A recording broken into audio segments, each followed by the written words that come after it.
जय हिंद, वंदे मातरम। दोस्तों, जैसा कि आप जानते हैं, वादे के अनुसार प्रतिदिन हम आपके सामने, आपके बीच अपने विचारों, अपने ख्यालों, अपनी भावनाओं को लेकर आते हैं, सोमवार से शुक्रवार तक। सो आज भी हम आपके बीच हाजिर हैं।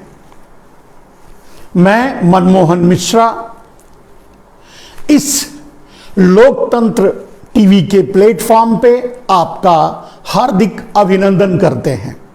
दोस्तों, बात को आगे बढ़ाने से पहले जैसा कि मैंने वादा किया था कि आप लोग जब हम पोस्टर डालते हैं उसमें जो कमेंट आप लोग पहले से लिखेंगे या सवाल रखेंगे उसकी भी मैं व्याख्या करूंगा। तो आज जो विषय है उस विषय पर आने से पहले आप लोगों के उस कमेंट पर, उस कमेंट की व्याख्या हो जाए, फिर हम आगे बढ़ते हैं। तो दोस्तों, आप लोगों ने बहुत सारे कमेंट्स डाले थे पोस्टर पे, और उस पोस्टर की भी मैं व्याख्या करूंगा। उस पोस्टर को, जिस पोस्टर को मैंने डाला था, कमेंट पर हम उस पर भी आते हैं। दोस्तों, तो पहले हम, आप सभी बड़े धीरे धीरे बड़ी तेजी से जुड़ रहे हैं, आपका बहुत बहुत अभिनंदन है, स्वागत है। जितने लोग भी जुड़ रहे हैं और कमेंट भी आने शुरू हो गए हैं।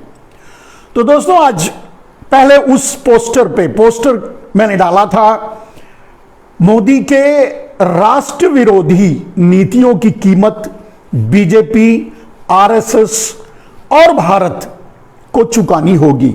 सिर्फ बीजेपी और आरएसएस को ही नहीं, पूरे भारत को मोदी के राष्ट्र विरोधी नीतियों की कीमत चुकानी पड़ेगी।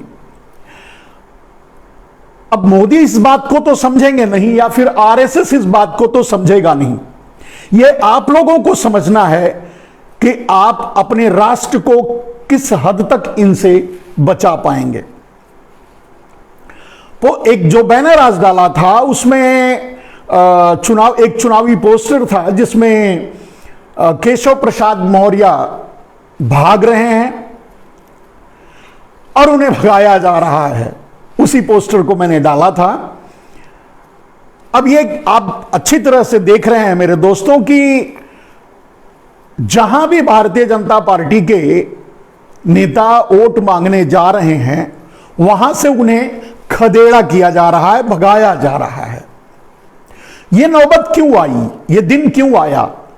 इस हद तक एक पार्टी जिसे 2014 में पूर्ण बहुमत के साथ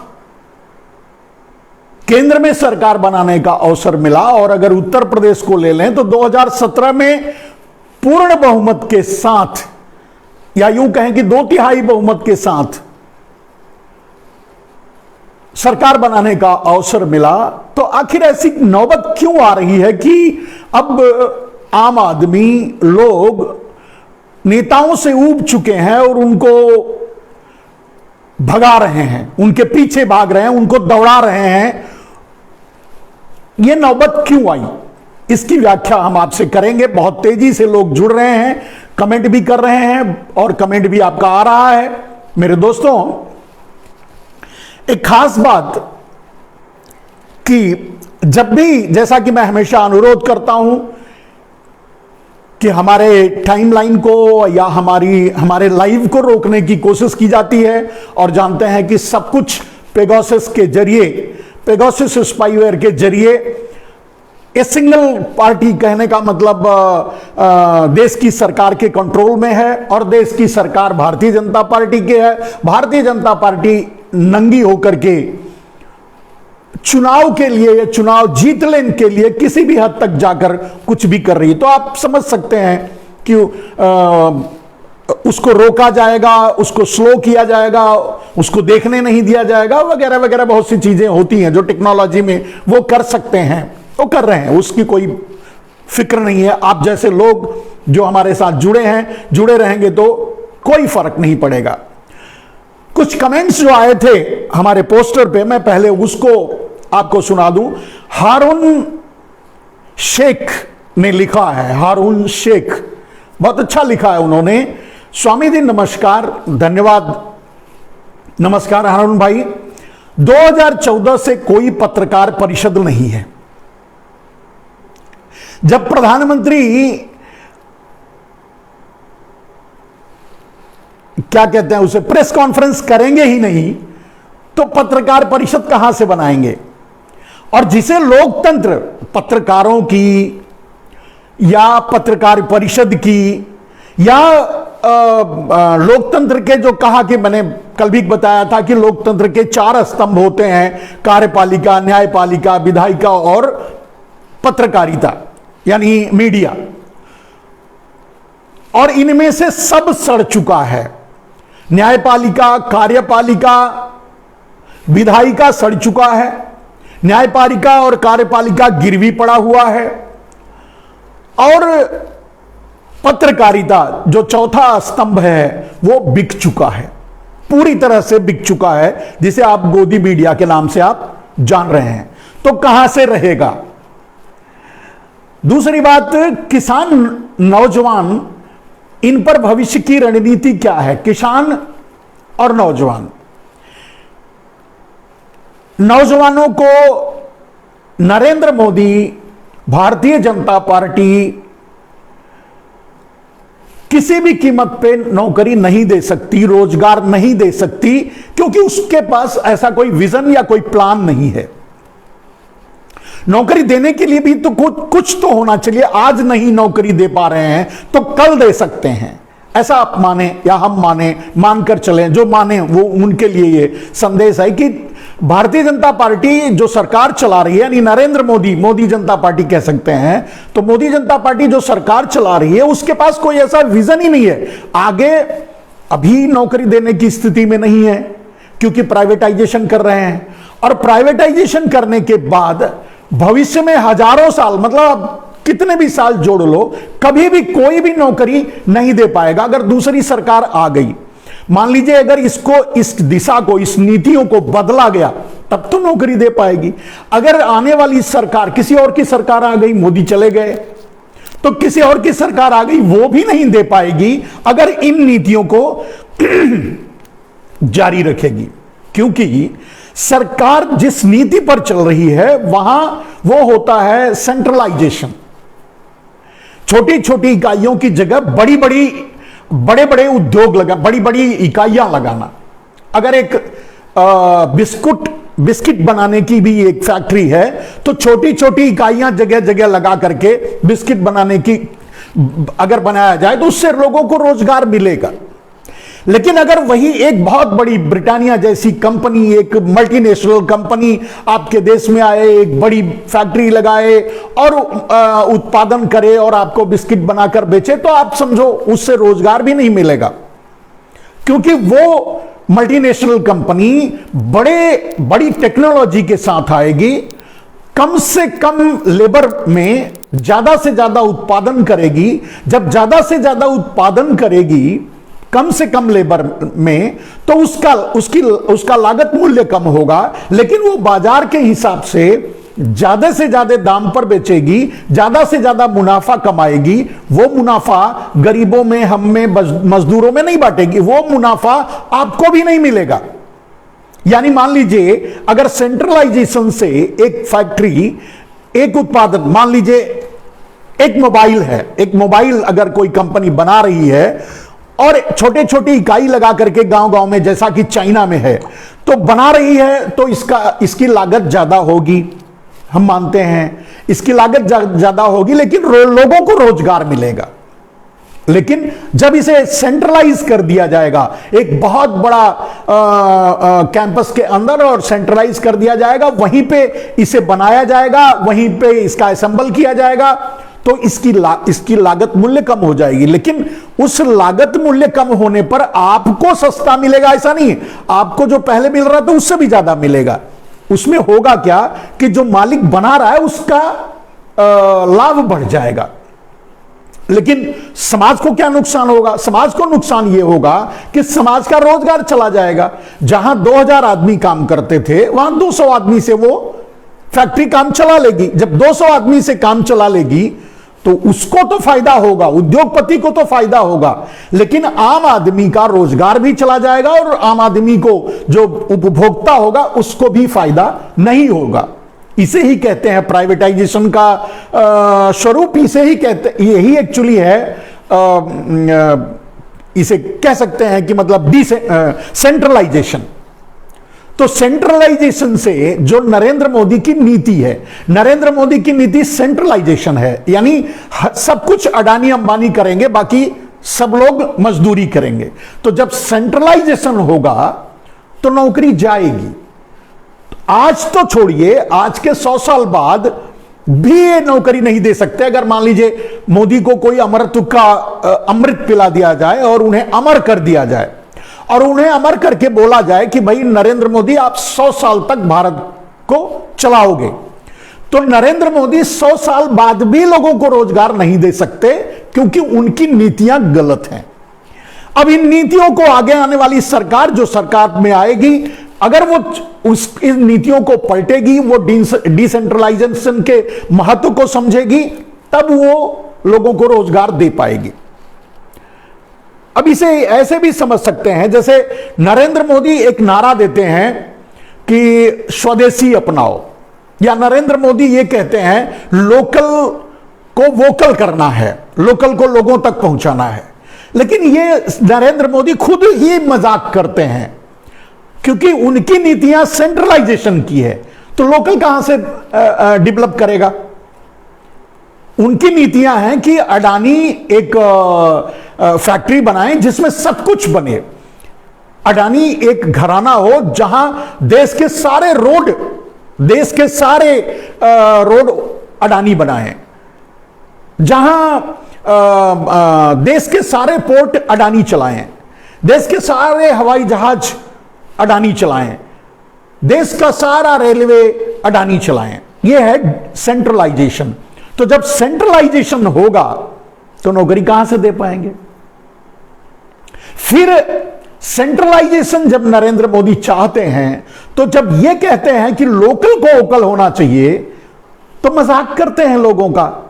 अब मूर्ख जो होते हैं, जिनको ज्ञान नहीं होता, जो पढ़े लिखे नहीं होते, भारतीय आज भी मूर्ख हैं, पढ़ लिख करके भी मूर्ख हैं, ये कहने में कोई दो राय नहीं, क्योंकि मैं उसे कह सकता हूं, आराम से इसे आप भी समझ सकते हो कि नरेंद्र मोदी एक तरफ सेंट्रलाइजेशन करके अडानी को ही पूरा देश चलाने के लिए देना चाहते हैं, दूसरी तरफ ये कहते हैं लोकल का वोकल हो जाए।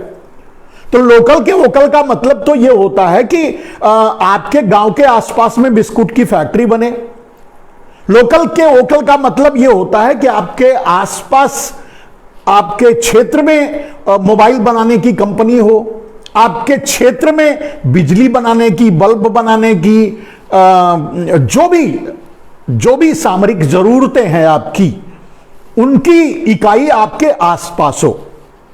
जैसे आपके क्षेत्र में अगर गेहूं पैदा होता है तो बिस्किट बनाने की फैक्ट्री, आलू पैदा होता है तो चिप्स बनाने की फैक्ट्री, इसे कहते हैं लोकल का वोकल, और यह डिसेंट्रलाइजेशन से होगा।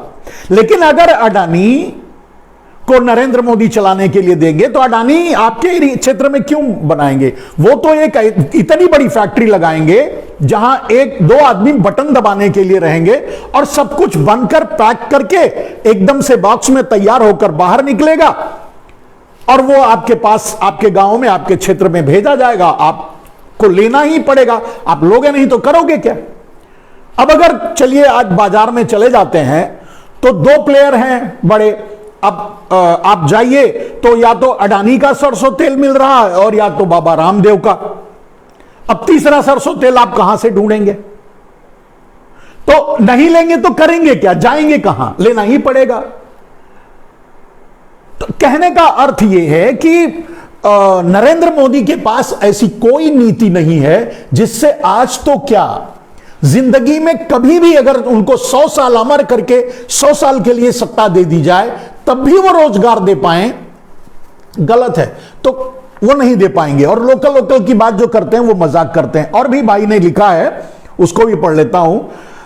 बहन बेटियों का सम्मान बिल्कुल नहीं है। बहन बेटियों को सम्मान वो देंगे कहां से? जब न्याय व्यवस्था सही होगी, जब नीयत सही होगी, तब तो बहन बेटियों को सम्मान मिलेगा। उनकी तो नीयत ही साफ नहीं है और ठीक नहीं है। जब नीयत ठीक नहीं है तो बहन बेटियों को सम्मान कहां से मिलेगा? वो तो मिलना ही नहीं है, वो तो कभी भी मिलना नहीं है। केवल एक धर्म विशेष से नफरत के कारण हम सभी किस दिशा में आगे बढ़ चुके हैं। बिल्कुल सही कहा कि आज पूरा देश नफरत की आग में जल रहा है और ये जलाने वाले नरेंद्र मोदी हैं। दो गुजराती हैं, गुजरात के पूंजीपति हैं, अडानी अंबानी हैं। मैं अडानी अंबानी को क्यों कह रहा हूं कि वो नफरत की आग लगाए हैं, जला रहे हैं? मुझे तो नेता है मोदी और शाह को कह सकते हैं, लेकिन अडानी अंबानी को क्यों कहें? मेरे भाई, आपको पता होगा कि जो गोदी मीडिया है वो पूरा का पूरा अडानी अंबानी का, इसीलिए तो गोदी मीडिया है। और किसी भी अडानी अंबानी के चैनल पे हिंदू मुसलमान के मुद्दे के अलावा कोई चैनल, कोई मुद्दा अगर चलता हो, कोई प्रोग्राम अगर चलता हो तो बताइए। मैं तो बहुत दिन पहले छोड़ दिया देखना।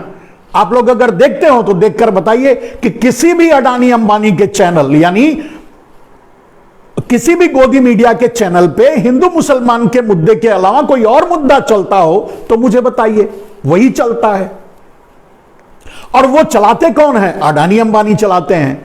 तो मैंने जो कहा कि अडानी अंबानी और मोदी शाह, चार गुजराती, दो बेच रहा है, दो खरीद रहा है, तो यही चार गुजराती जो हैं मिलकर के नफरत भी फैला रहे हैं। यही लोग हैं। मोदी शाह कह रहे हैं कि नफरत फैलाओ, अडानी अंबानी फैला रहे हैं। अब आप कहेंगे अडानी अंबानी, मैंने बता दिया, व्याख्या कर दी कि अडानी अंबानी कैसे फैला रहे, वही फैला रहे हैं। चैनल उनका है तो वो आप देख लो, कोई भी चैनल खोल करके, जो आपको पता होगा, अब उनके मालिकों का नाम पता कर लो किसका है। सारे 59-60 चैनल, सब न्यूज चैनल्स जो हैं वो अडानी अंबानी के हैं। तो और उन पर सिर्फ सांप्रदायिक मुद्दों के अलावा कुछ दिखाया ही नहीं जाता। तो फैलाने वाले, मतलब बेचने वाले दो गुजराती, खरीदने वाले दो गुजराती, कहने वाले कि नफरत फैलाओ दो गुजराती जो सत्ता में बैठे हैं, फैलाने वाले जो उन चैनलों के मालिक हैं दो गुजराती, वो नफरत फैला रहे हैं। यम अली लिखते हैं विकास और रोजगार चाहिए। बिल्कुल, विकास और रोजगार चाहिए, लेकिन विकास होगा कहां से? विकास की भ्रूण हत्या कर दी गई। विकास को जन्म लेने से पहले ही मार दिया गया। विकास का एनकाउंटर कर दिया गया। मैं वो उस विकास दुबे की बात नहीं कर रहा हूं जिसको योगी जी ने मरवा दिया, हालांकि वो उन्हीं का आदमी था। मैं उस विकास की बात कर रहा हूं जो इस देश में होना था, उसकी भ्रूण हत्या कर दी गई। कैसे भ्रूण हत्या कर दी गई? उसे गर्भ में कैसे मार दिया गया? मैं ये कैसे कह रहा हूं? देखिए, विकास होना था। नरेंद्र मोदी आए और विकास का नारा देकर के वो चुनाव लड़े, जीते, लोगों को नौकरी, ये वो जो भी किया। लेकिन आते ही उन्होंने एफडीआई को 100% इन 100 सेक्टर लागू किया। खत्म, विकास की भ्रूण हत्या हो गई। विकास तभी होता जब डिसेंट्रलाइजेशन होता। मैं पहले ही कह चुका हूं, जब गांव गांव में फैक्ट्री लगती, जब आपके क्षेत्र में फैक्ट्री लगती, उत्पादन इकाई बनाई जाती, तब विकास होता। वो तो करना ही नहीं है नरेंद्र मोदी को। उन्होंने तो एफडीआई ला दी। अब एफडीआई से पैसा जो आएगा, बड़ी बड़ी कंपनियां, विदेशी कंपनियां, देसी कंपनियां आएंगी, तो वो बड़े बड़े शहरों के आसपास बड़े बड़े उद्योग, मतलब बड़े बड़े मल्टीनेशनल फैक्ट्रियां लगाएंगी, जिसमें लाखों टन रोज का रोज पैदा होगा। लेकिन वो उसको पैदा करने के लिए आपको वहां मजदूर नहीं रखा जाएगा, आपको लेबर नहीं रखा जाएगा, वो तो मशीनें बना लेंगी। आपकी जरूरत कहां है? इसीलिए तो प्लान करके आपको मारा जा रहा है। आपको मारने का प्लान पूरी दुनिया में जो चल रहा है वो इसीलिए चल रहा है कि आपकी जरूरत नहीं है। देश को, दुनिया को मैं कह रहा हूं, दुनिया के पूंजीपतियों को, दुनिया के सर्वहारा की, दुनिया के गरीबों की, दुनिया के मजदूरों की जरूरत नहीं है, इसीलिए मार रहे हैं। किसी बहाने से मार देंगे। मारने के लिए बहुत से तरीके हैं। भूखे मार देंगे, महामारी से मार देंगे, गरीबी से मार देंगे, ऐसा कुछ काम करेंगे जिस पर आप सड़कों पर उतरोगे, गोली से मार देंगे, डंडे से, लाठी से मार देंगे। मार देंगे, मारना ही उनका विजन है और वो मारेंगे ही, क्योंकि उनके पास अब आपके लिए, कोई काम नहीं रह गया। उनके हिसाब से आपकी अब कोई जरूरत नहीं रह गई है।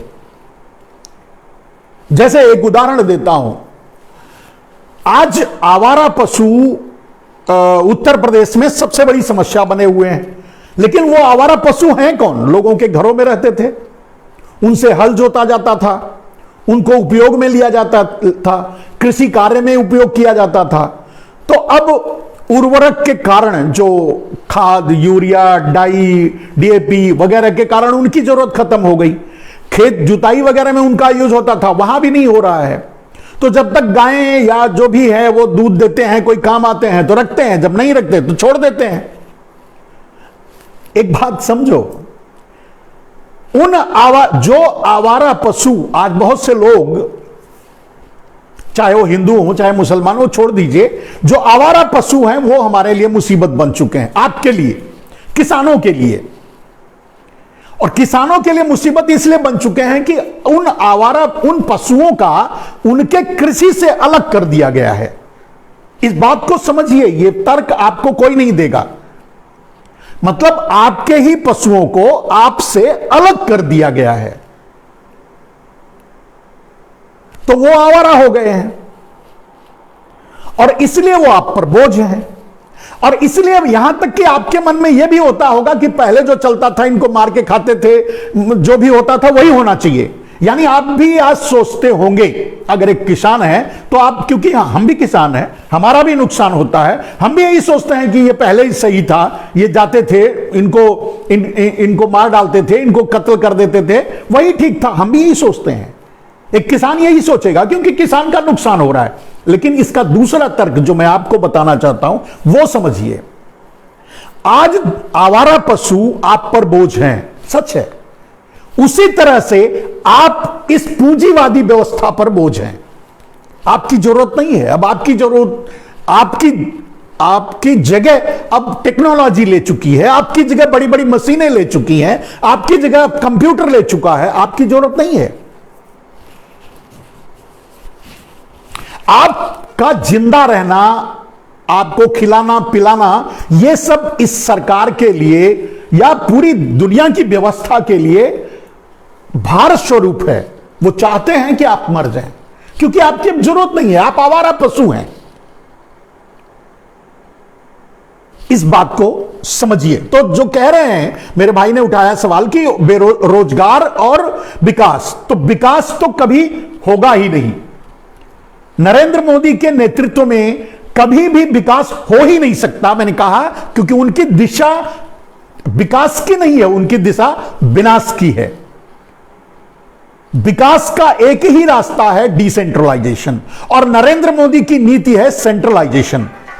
कोई भी तर्कशास्त्री दुनिया का यह साबित कर दे कि सेंट्रलाइजेशन मतलब डिसेंट्रलाइजेशन से विकास नहीं होगा, या यह साबित कर दे कि सेंट्रलाइजेशन से विकास होगा, तो मैं उसका चरण धोकर पी लूंगा। कोई नहीं साबित कर सकता, कोई भी अर्थशास्त्री, कोई भी वैज्ञानिक, कोई भी नहीं साबित कर सकता। मुझसे डिबेट कर ले, मैं बताता हूं, नहीं कर सकता। तो विकास तो भूल जाइए, विकास तो होना ही नहीं है। सेंट्रलाइजेशन से विकास कभी भी नहीं होगा। आपको रोजगार कभी भी नहीं मिलेगा। विकास को भूल जाइए, विकास कभी नहीं होगा। आज नहीं, मैंने कहा 100 साल अगर नरेंद्र मोदी रहे तो भी नहीं होगा, क्योंकि उनकी नीतियां गलत हैं। आगे बढ़ते हैं मेरे दोस्त। विकास और रोजगार कभी भी नहीं होगा, और रोजगार युवाओं को नहीं देंगे। रोजगार इसी तरह से सड़क पर निकलेंगे, सड़क पर निकलेंगे तो लाठी खाएंगे, उनको ढूंढ ढूंढ करके छात्रावासों में जैसे मारा गया प्रयागराज में वैसे मारा जाएगा, मार करके उनको फेंक दिया जाएगा, गोली उन पर चला दी जाएगी, बहुत कुछ किया जाएगा। उनकी जरूरत ही नहीं है। आप नरेंद्र मोदी एक नंगे नंगे भूखे आदमी से आप नौकरी मांग रहे हो, एक भिखारी से आप नौकरी मांग रहे हो। नरेंद्र मोदी तो बेच खाए। चलिए एक बात बताता हूं, आपके गांव में एक किसान है, उसके पास 10 बीघा जमीन है। वो 10 बीघा जमीन में खेती करता है और आपने आसपास के 100-200 मजदूरों को उस 10 बीघा जमीन से नौकरी देता है, उसमें काम मिलता है। अब अगर आपका वो किसान यानी नरेंद्र मोदी जब उस जमीन को बेच देंगे तो नौकरी कहां से देंगे? कहां से आसपास के जो मजदूर काम करते थे खेतों में, उनको कहां से काम देंगे? आप समझ गए? जब नीति बेचने की हो, जब नीति सेंट्रलाइजेशन की हो, जब नीति सिर्फ अडानी अंबानी को आगे लाने की हो, तो आपके लिए कोई जगह ही नहीं बचती। मैं इसे कितनी बार कैसे भी समझा सकता हूं। अब अगर आपका आईक्यू लेवल क्या है आप समझ सकते हैं दोस्तों, आप समझिए और दूसरों को भी समझाइए कि विकास नरेंद्र मोदी कभी दे ही नहीं सकते, क्योंकि उनकी नीतियां ही गलत हैं। रोजगार उनके पास है ही नहीं, वो खुद ही बेरोजगार हैं। नरेंद्र मोदी खुद ही बेरोजगार हैं। जिस दिन अडानी अंबानी कह दें कि हम तुम्हारी चौकीदारी नहीं चाहिए, अब तो मुझे क्या बोलते हैं वो है ना, बंगाल की ममता बनर्जी की चौकीदारी चाहिए, तो ममता बनर्जी हो जाएंगी। वो कह दें कि राहुल गांधी कल हमको चौकीदारी चाहिए, तो राहुल गांधी हो जाएंगे। वो कह दें कि अरविंद केजरीवाल हो जाए, या वो कह दें कि कोई भी XYZ, मुलायम सिंह का क्या नाम है, अखिलेश यादव हो जाए, तो अखिलेश यादव हो जाएंगे। उनको चौकीदार चाहिए, वो ये नहीं है कि वो मोदी ही चाहिए, वो कभी भी बदल सकते हैं।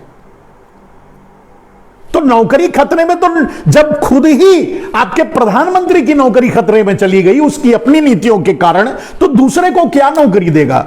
आप मांगो, जाकर के मांगो तो लाठी खाओगे। दोस्तों, एक निकेश पटेल हैं, बड़ा अच्छा पोस्टर बना कर डालते हैं। वो कई पोस्टर डाले हैं जिनका कोई मीनिंगलेस पोस्टर है, मैं उस पर क्या कमेंट करूं। इसमें उन्होंने एक मीनफुल एक डाला है जिसका मतलब है सिर्फ 5 साल मोदी का समर्थन करने वाले अंधभक्त हैं।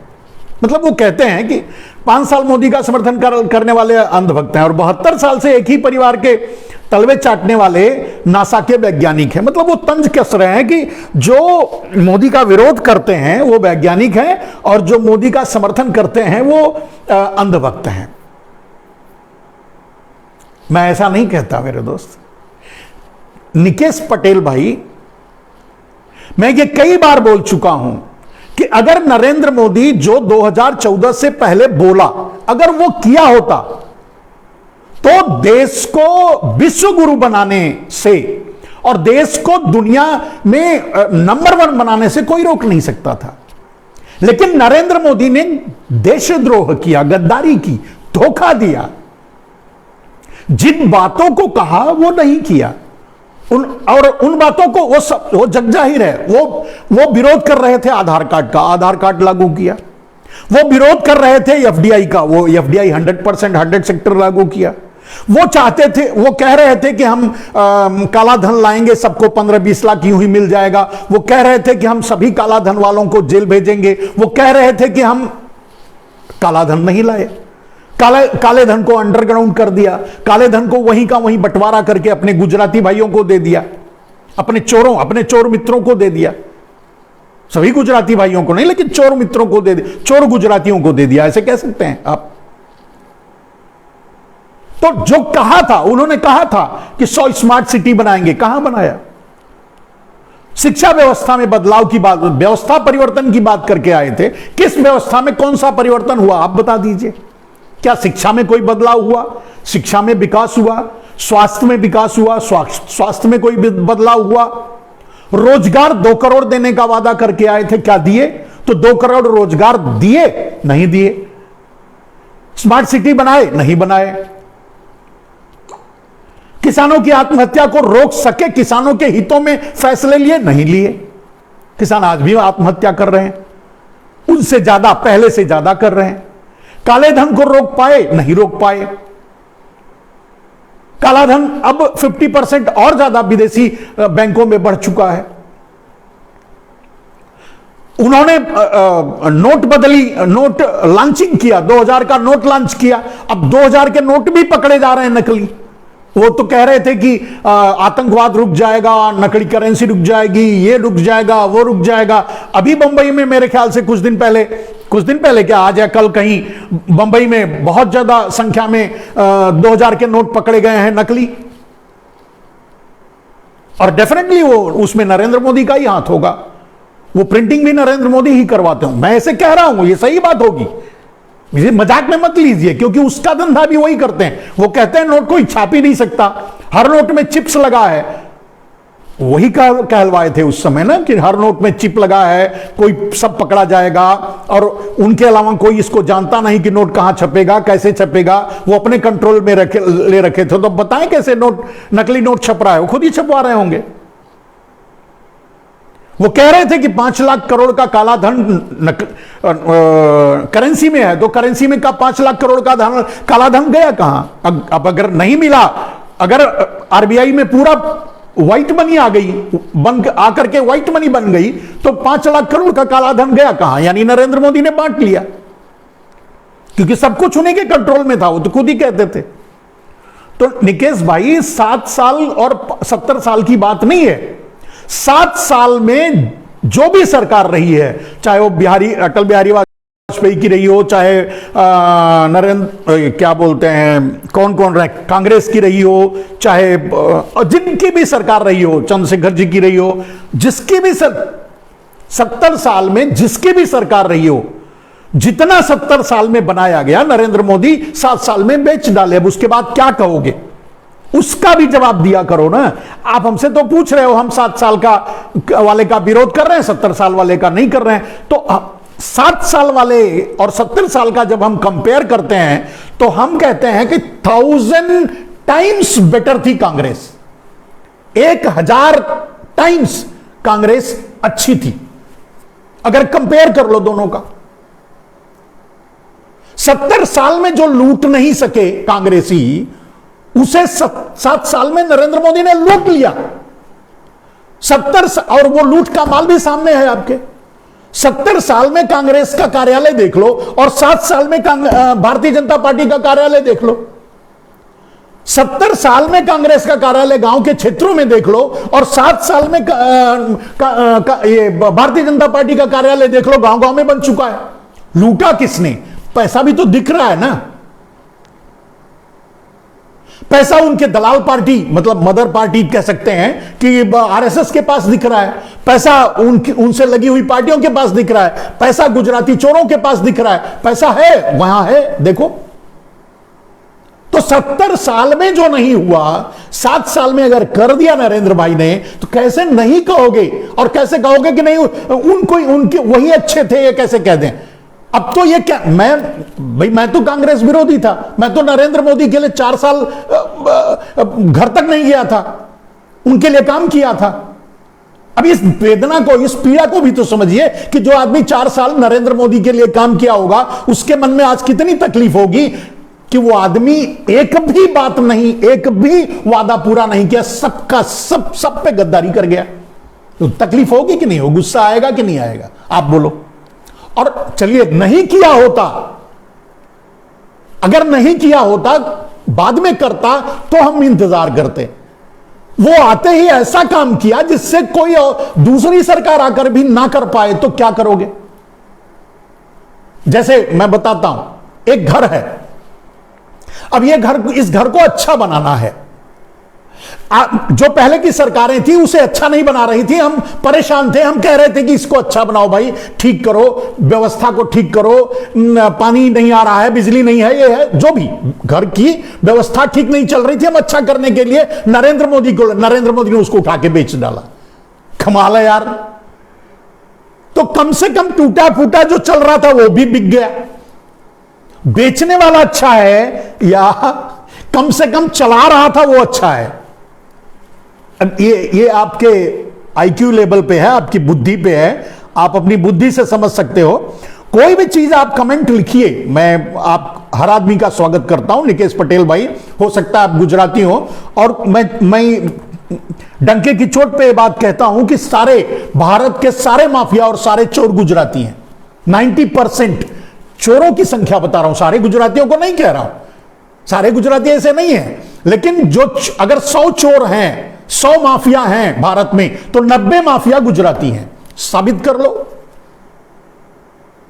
नाम मैं बताता हूं, आप नाम बताओ किसी एक का। आप एक का बताओगे, मैं 10 का बताऊंगा। आप एक नॉर्मल आदमी, किसी भी आदमी का बताओगे तो मैं 10 गुजराती का नाम बताऊंगा जिसके कारण देश डूब गया, पानी में बर्बाद हो गया। आप बोलो, बता के देखो। तो चलिए, अगर आप गुजराती हैं, इसके लिए मेरा विरोध करते हैं तो ये मत कीजिए, क्योंकि हमारे बहुत से समर्थक गुजराती भाई हैं, वो हमारा समर्थन करते हैं, हमारा मनोबल बढ़ाते हैं, वो कहते हैं कि मैं सही कह रहा हूं। तो न्याय से आप जो भी सवाल पूछिए, न्याय की बात कीजिए। न्याय पर भाई भतीजावाद, प्रदेशवाद, ये सब भूल जाइए। Truth is the truth. और मैं अक्सर ये डायलॉग बोलता हूं, मैं अक्सर ये बात कहता हूं कि जो आदमी झूठ बोलता है, मतलब जो आदमी आज कुछ बोलता है कल कुछ बोलता है, मेरे कहने का अर्थ है जो आदमी अपनी बात का नहीं, वो अपने बाप का नहीं। ये बात मैं 1000 बार बोल चुका हूं। और तय कर लो आप कि कौन अपनी बात का नहीं है, तो अपने बाप का भी नहीं है। अरे यार, बोलने से पहले सोचो, बोल लो तो उसको करो। अगर आप समझते हो कि हमारी हैसियत नहीं है करने की, तो मत बोलो। झूठ क्यों बोलते हो? और देश को झूठ के अलावा कुछ दिया ही नहीं गया। नरेंद्र मोदी झूठ के अलावा कुछ भी नहीं दिया देश को। चलिए, पहले जो कमेंट्स आए थे उसकी मैंने व्याख्या कर दी मेरे दोस्तों। अब बहुत से कमेंट मेरे भाई सब जुड़े हुए हैं। मैं फिर से एक बार उन सब का हाथ जोड़कर नमन करते हुए मैं स्वागत करता हूं, और अब उनके सवालों को भी लूंगा, अपनी बातें भी रखूंगा। लेकिन मैं अपनी बातें रख लूं तब सवालों को लूं, मेरे ख्याल से अच्छा रहेगा। कि अभी वो बात चली थी कि प्रयागराज में छात्रों पर पुलिस की कार्यवाही, पुलिस ने लाठी चला दिया, मारे तोड़े, सब कुछ कर दिया। अब दो चार पुलिस वालों को सस्पेंड कर दिया जाएगा, बाद में फिर वो बहाल हो जाएंगे, कोई फर्क नहीं पड़ता, उनकी तनख्वाह बंद होने वाली है नहीं ना, कुछ नहीं होगा। उनको मारना ही था और उनको मार खाना ही था। जिन्होंने मार खाया, जिनको खदेड़ खदेड़ कर पुलिस ने मारा, वो भी गुनहगार हैं, और जिन्होंने मारा वो भी गुनहगार हैं। जो मार खा रहे हैं वो गुनहगार कैसे हैं मेरे भाई? जब आप, अगर मैं अपनी जमीन बेच रहा हूं और आप मेरी जमीन बेचने के, एक बड़े उदाहरण से देता हूं, नरेंद्र मोदी जब बीएसएनएल बेच रहे हैं तब तो आप समर्थन कर रहे हो, ठीक किया। इसमें काम करने वाले सब बेकार थे, बैठकर खा रहे थे, दुनिया भर की तनख्वाह ले रहे थे, ठीक किया, अच्छा किया। नरेंद्र मोदी ने बेच दिया, सबकी सुधर जाएगी। और अब आप उसी बीएसएनएल में नौकरी मांगने जाओगे तो यह मजाक नहीं है। रेलवे नरेंद्र मोदी बेच रहे हैं, आप कह रहे हो नरेंद्र मोदी ने अच्छा किया, राइट? अगर नरेंद्र मोदी रेलवे बेच रहे हैं तो आप कह रहे हो मैं मोदी के साथ खड़ा हूं, नरेंद्र मोदी अच्छा कर रहे हैं, रेलवे बेच रहे हैं, ठीक किया। बहुत से लोग बैठकर खा रहे थे, तो बहुत से लोग बैठ के खा रहे, उनकी नौकरी चली गई, नरेंद्र मोदी ने बेच दिया। अब आपके लिए क्या ठेंगा है? अब आप क्यों मांग रहे हो? उसी रेलवे में नौकरी कहां से मांग रहे हो? क्यों मांग रहे हो? कौन होते मांगने वाले? देंगे कहां से? वो तो बेच दिया। बहुत साधारण सा उदाहरण आपके सामने है, इतनी इतनी बारीकी से और इतने सरल शब्दों में कोई नहीं समझाएगा। आप अपने ही पैरों पे कुल्हाड़ी मार रहे हो, कुल्हाड़ी पे पैर नहीं मार रहे हो, अब कुल्हाड़ी लेकर अपने पैर को काट रहे हो। जब आप ये कहते हो कि हम तो 200 रुपया, बहुत से भक्तों को सुनता हूं 200 रुपया पेट्रोल भी भराएंगे, तो जब 200 रुपया पेट्रोल भराओगे तो नौकरी नरेंद्र मोदी कहां से देंगे, कैसे देंगे भाई? जब हर चीज को वो बाजार के हवाले कर देंगे। चलिए एक उदाहरण देता हूं, फिर एक और उदाहरण देता हूं। FCI, food corporation of India, जब फूड कॉर्पोरेशन ऑफ इंडिया का प्राइवेटाइजेशन हो जाएगा,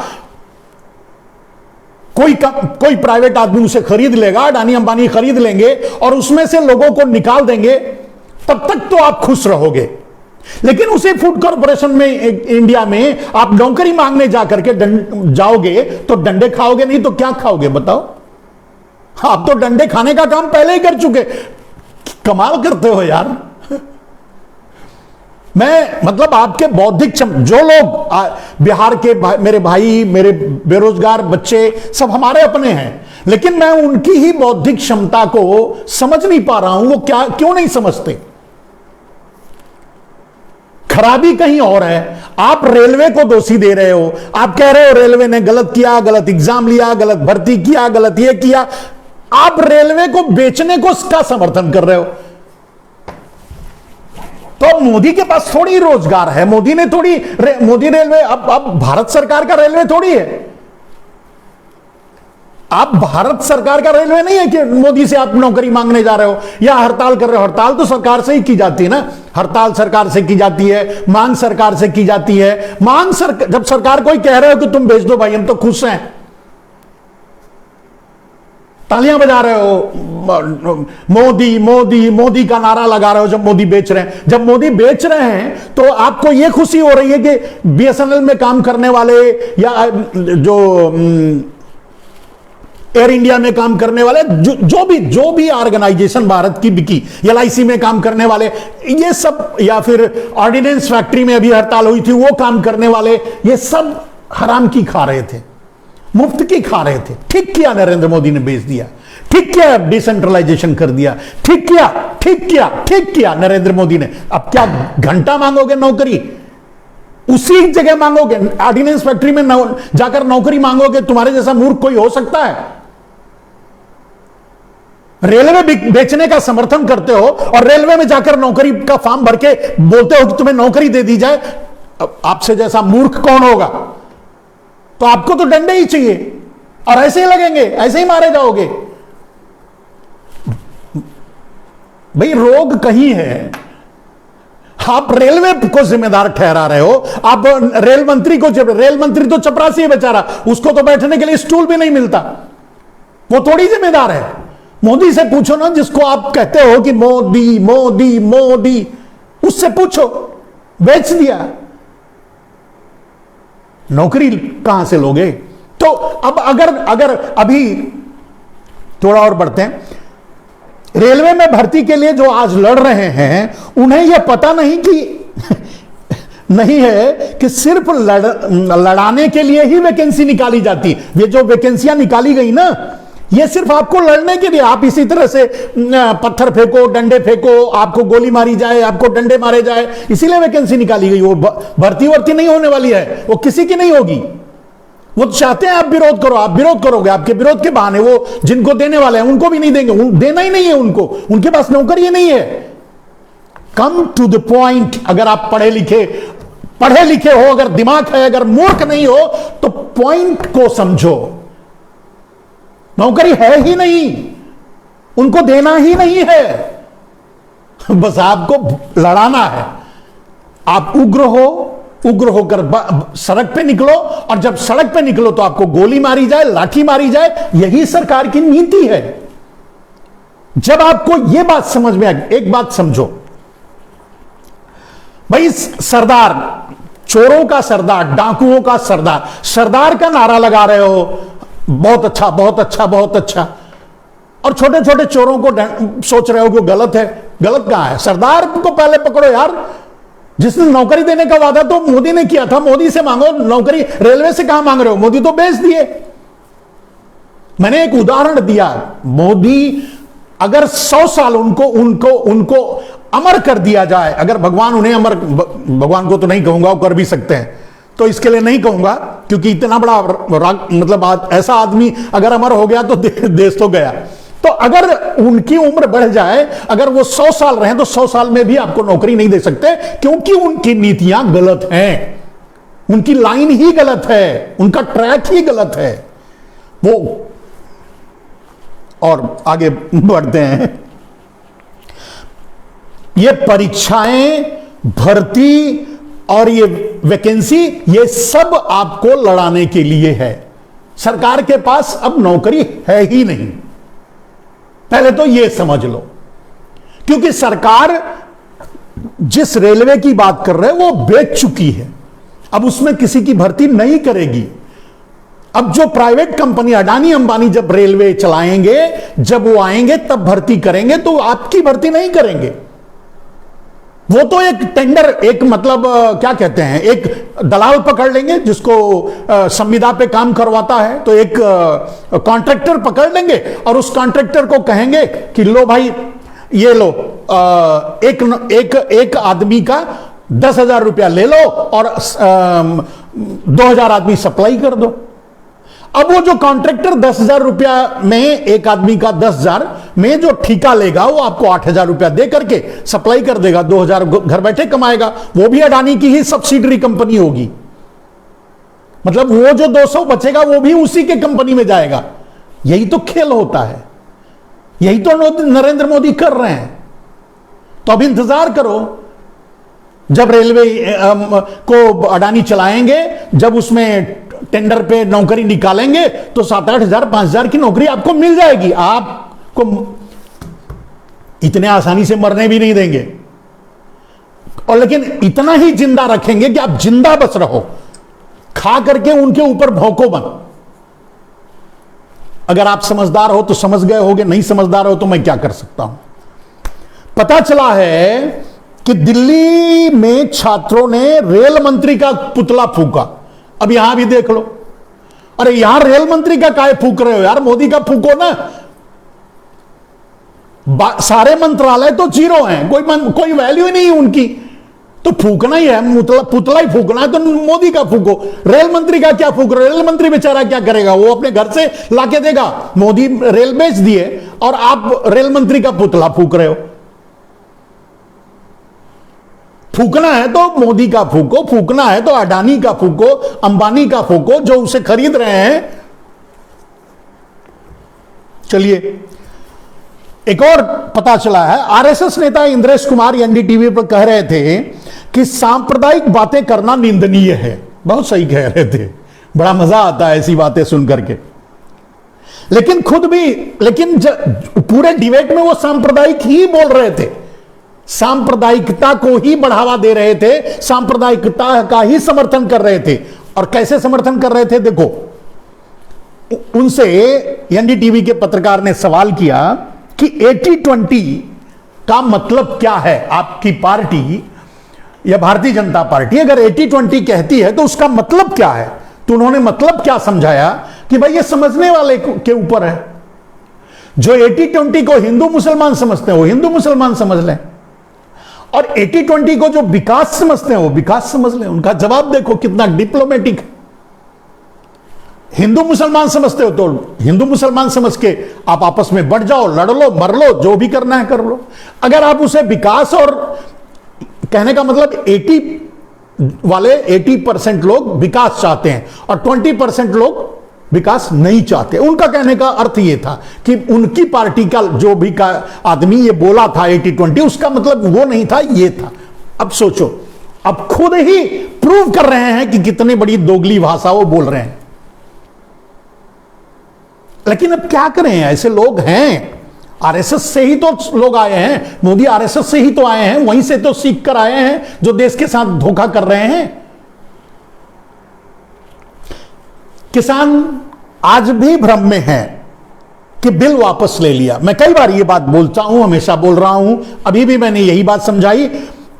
बिल तो लागू कर दिया गया है, मैं कहता हूं बिल लागू कर दिया गया है। आज टिकैत जी बैठे थे, वो भी मेरे ख्याल से किसी चैनल पे, अब शायद न्यूज 24 या एनडीटीवी, इसके अलावा मैं कोई चैनल नहीं देखता, तो न्यूज 24 या एनडीटीवी किसी पर बैठे थे। वो कह रहे थे कि किसानों ने अपनी बात मनवा ली, आगे फिर किसान आंदोलन कर लेंगे, कर करके अपनी बात मनवा लेंगे, ऐसा कह रहे थे। भाई टिकैत जी, आपके लिए मेरा संदेश है, आप भ्रम में हो, पहले अपना भ्रम दूर कर लो। टिकैत भाई, पहले यह समझो कि बिल वापस दिखाने के लिए हुआ, बिल तो लागू हो गया। और इसे मैं कई बार समझाया अपने चैनल पे, अपने मतलब इस लाइव में, इस तरह के लाइव में, कि आपको खाद नहीं मिलेगा, आपको बीज नहीं मिलेगा, आपको डीजल नहीं मिलेगा, आपको बिजली नहीं मिलेगी, आप खेती करोगे कैसे? तो जब खेती नहीं करोगे तो कॉन्ट्रैक्ट फार्मिंग करोगे, जब कॉन्ट्रैक्ट फार्मिंग करोगे तब वो अडानी अंबानी आपको बीज देंगे, खाद देंगे, डीजल देंगे, बिजली देंगे, सब कुछ देंगे। तो लागू हो गया।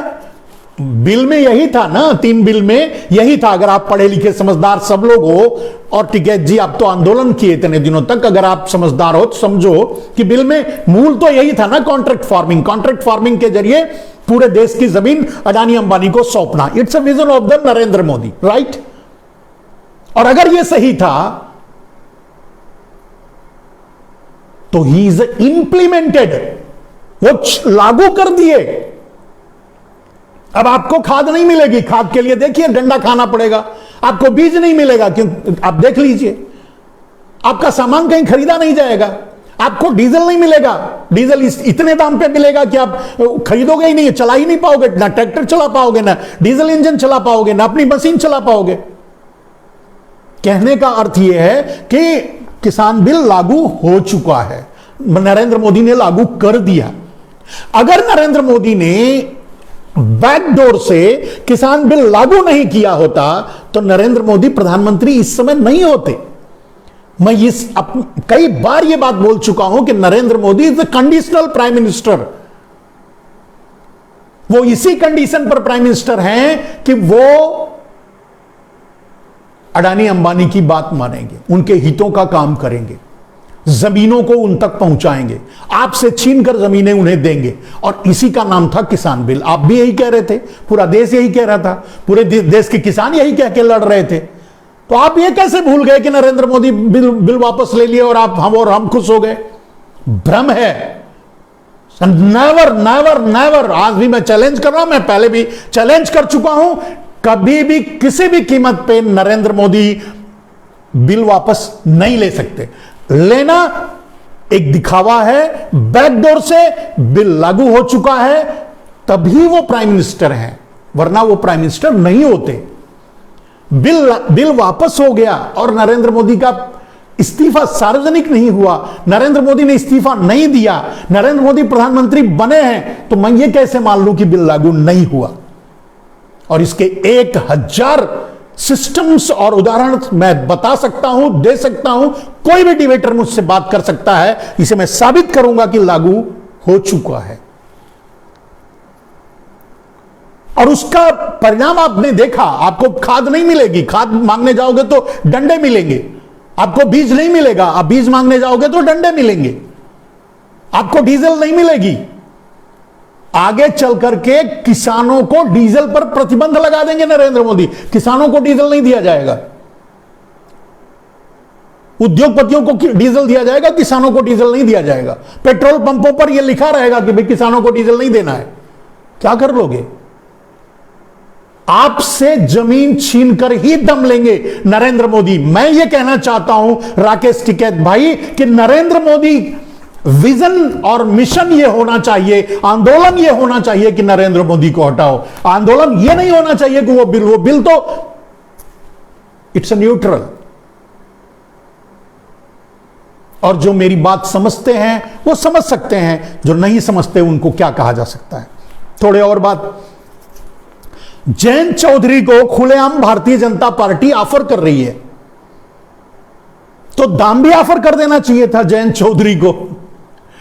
कितना दे रहे हो, 1000, 2000, 1,00,000 करोड़ कितना दे रहे हो, और वो ऑफर कर देना चाहिए था, खुल के बोल देते, दो आ जाते। वैसे भी किसी क्या कहते हैं नेता में ईमान धर्म तो रहा नहीं। वैसे जयंत चौधरी की प्रशंसा करूंगा कि उन्होंने बड़ा सटीक जवाब दिया, लेकिन इस सटीक जवाब जयंत चौधरी ने कहा कि वो 700 किसान जो मर गए, और अब मैं नहीं समझता कि जाटों को, किसान को अमित शाह या ये मना रहे हैं, मनाने की नौटंकी कर रहे हैं, मना क्या रहे हैं? अगर अमित भाई आपको मनाना ही है तो आपको ऊपर जाना पड़ेगा, या तो आप जाओ या तो मोदी भाई को भेज दो, क्योंकि 700 जो किसान मरे हैं वो भारत के किसानों को नहीं भूलना चाहिए, क्योंकि उन किसानों को आपने किसान भी नहीं माना, उन किसानों को आपने इंसान भी नहीं माना, उन किसानों को आपने श्रद्धांजलि तक नहीं देने दी संसद में, तो माफी का तो सवाल ही नहीं उठता। अब अगर कोई माफी दे सकता है, अगर माफी देने का कोई अधिकार रखता है, तो वो है वही किसान।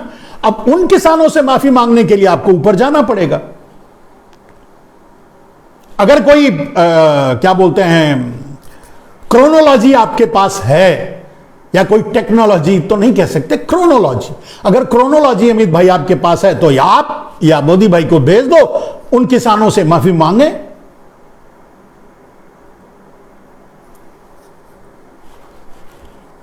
आगे चलते हैं। जयंत चौधरी की बात हो गई। अब जयंत चौधरी अगर इसी बात पर टिके रहें तो अच्छा है, क्योंकि भारतीय जनता पार्टी की हार ही देश को बचा सकता है। भारतीय जनता पार्टी का अब समूल नष्ट होना, यानी पूरी तरह से खत्म होना ही जरूरी है। एकमात्र उपाय है देश को गुलामी से बचाने का, भारतीय जनता पार्टी का समूल नाश। समूल नाश का मतलब जो आज भारतीय जनता पार्टी में है वो भाग के फिर से दूसरी पार्टी में ना जाएं। और मैं तो सभी को संदेश भी देना चाहूंगा दूसरी पार्टियों को, भारतीय जनता पार्टी से भाग कर आने वालों को आप अपने यहां मत रखो, क्योंकि वो इन्फेक्शन फिर बाद में यहां भी फैलाएंगे। कौन सा इन्फेक्शन? ये सेंट्रलाइजेशन का, अमीरों को आगे बढ़ाने का, अमीरों की गुलामी करने का, अमीरों से सौदेबाजी करने का, दुनिया के पूंजीपतियों को देश बेचने का, वगैरह वगैरह। तो ये इन्फेक्शन अगर दूसरी पार्टी में जाएंगे तो वहां भी फैलाएंगे। मैं समझता हूं नहीं, ये वो भारतीय जनता पार्टी तक ही खत्म होना चाहिए। तो मेरा तो सजेशन या सलाह मान लीजिए किसी भी पार्टी के लिए है कि आप भारतीय जनता पार्टी से भाग कर आने वालों को मत लीजिए, क्योंकि वो वायरस लग गया है। वो भारतीय जनता पार्टी में रहने वाले लोग इज द डेड मैन, मतलब क्या कहते हैं, मतलब पिक्चरों में वो आता है ना, एक मरा हुआ आदमी चलता है, लोगों को खाता है, काटता है, तोड़ता है, उसको कुछ नहीं होता, मार दो तो थोड़ा मर जाएगा, फिर से उठ जाएगा, गर्दन काट दो कट जाएगा, फिर से उठ जाएगा। मतलब वो क्या बोलते हैं, जॉम्बिया या कुछ ऐसा ही कुछ वर्ड है, मैं एग्जैक्टली कैच नहीं कर पा रहा हूं। तो भारतीय जनता पार्टी में लोग जॉम्बिया हो चुके हैं, माने वो मर चुके हैं, मतलब मरने के बाद जो होते हैं वो हो चुके हैं। अगर पिक्चरें वगैरह देखते होंगे तो इस तरह के कई पिक्चरें हिंदी में भी, मतलब भारत में भी कई बन चुकी हैं, विदेशों में बनी हुई हैं, देखा है मैंने कि आदमी मरा हुआ है। अब उन जॉम्बियों को लेकर क्या करोगे? वो इनका इन्फेक्शन आपकी पार्टी में भी फैलेगा, उनसे दूर रहो। भारतीय जनता पार्टी के लोगों से भी दूरी बनाओ। चलिए, आवारा मवेशियों से परेशान है किसान की बात मैं भी लेना था, बीच में कोई संवाद आया तो मैंने उसके बारे में बता दिया। आवारा मवेशी की हालत जो आज है देश में, वही हालत आपकी है। आप आवारा मवेशी हो। किसानों को जैसे आवारा मवेशियों की जरूरत नहीं है, वो छोड़ दिए हैं, उसी तरह से इस पूंजीवादी व्यवस्था में अब आपकी जरूरत नहीं है, क्योंकि आपकी जरूरत ने कंप्यूटर ले चुका है, मशीन ले चुका है, आपकी जरूरत पूरी हो चुकी है, आपकी कोई जरूरत नहीं है। आप चाहो तो शौक से मर सकते हो। और आप जैसे आपके मन में आ रहा है कि स्लैटरिंग हाउस चलता तो अच्छा था, ये मारे जाते तो अच्छा था, उसी तरह से पूंजीपति यही सोचते हैं कि ये बेकार के लोग जो नौकरी मांग रहे हैं, क्यों मांग रहे हैं, ये मर जाते तो अच्छा था। अब आपके लिए यही कामना की जाएगी उस मतलब हाउस से, यानी पीएमओ हाउस से और औद्योगिक घरानों से, क्योंकि आपकी जरूरत नहीं है भाई।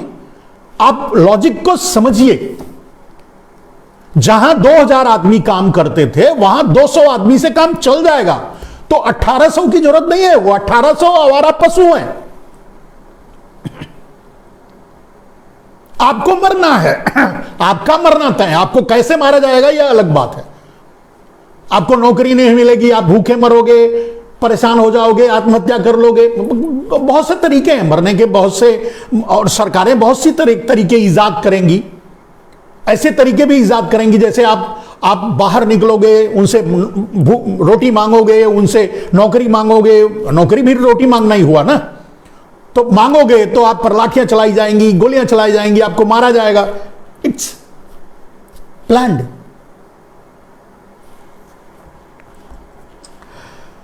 चलो, आवारा पशु, अगर आप आवारा पशुओं को देख रहे हो, उनके बारे में सोच रहे हो, अध्ययन कर रहे हो, तो आप अपने आप पर अध्ययन करो कि आप आज इस पूंजीवादी व्यवस्था के लिए आवारा पशु हो। यह बहुत बड़ी बात है, इसे लिख कर रख लो। आप इस व्यवस्था के लिए आवारा पशु हैं। आपकी जरूरत इस व्यवस्था को नहीं है। आपकी जरूरत टेक्नोलॉजी ने ले लिया है, आपकी जगह टेक्नोलॉजी ने ले लिया है, आपकी जगह मशीनों ने ले लिया है। अब आपकी जरूरत नहीं है, आप आवारा पशु हो। कुछ दिनों तक ऐसे ही आपको हकाला जाएगा, कहीं इधर डंडे से मार के, कहीं उधर डंडे से मार के। जब बोर हो जाएंगे तो कोई ना कोई महामारी लाकर आपको मार ही डालेंगे। चलिए, तो ये तो धीरे धीरे समझ में आएगा, इतने जल्दी नहीं समझ में आएगा। मेरी बातें इतने जल्दी नहीं समझ में आती, धीरे धीरे समझ में आती। लेकिन आपको समझ में आए ना आए, लेकिन जो ये काम कर रहे हैं उनको समझ में आ रहा होगा। वो समझते होंगे कि मैं सही कह रहा हूं, मैं कितनी गहरी बात कह रहा हूं, मैं कितनी गंभीर बात कह रहा हूं। वो समझते होंगे, आप नहीं समझोगे।